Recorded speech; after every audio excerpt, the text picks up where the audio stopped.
देवी पंचरत्नम् प्रातः स्मरामि ललिता वदनारविन्दम् बिम्बाधरम् पृथुलमौक्तिकशोभिनासम्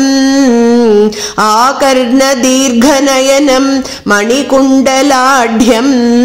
मन्दस्मितम् मृगमदोज्ज्वलपालदेशम् प्रातर्भजामि ललिता भुजकल्पवल्ली रत्नाङ्गुलीयलसदङ्गुलिपल्लवाढ्याम् माणिक्यहेमवलयाङ्गदशोभमानाम् पुण्ड्रेक्षु चापकुसुमेषु सृणीन्दधानाम् प्रातर्नमामि ललिता चरणारविन्दम् भक्तेष्टदाननिरतम् भवसिन्धुपोतम्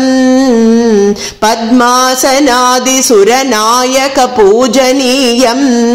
पद्माङ्कुशध्वज सुदर्शनलाञ्छनाढ्यम्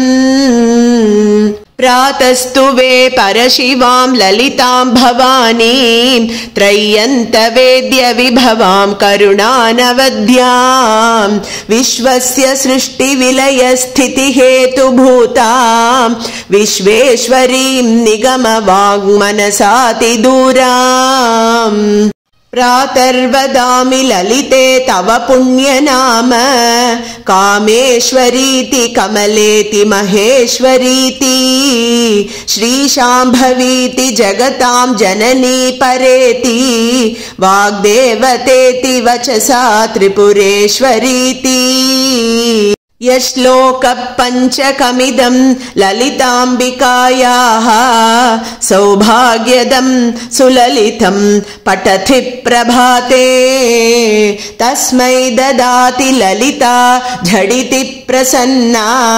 विद्यां श्रियं विमलसौख्यमनन्तकीर्तिम् इति श्रीमच्छङ्कर भगवतः कृतौ देवी पंचरत्नम्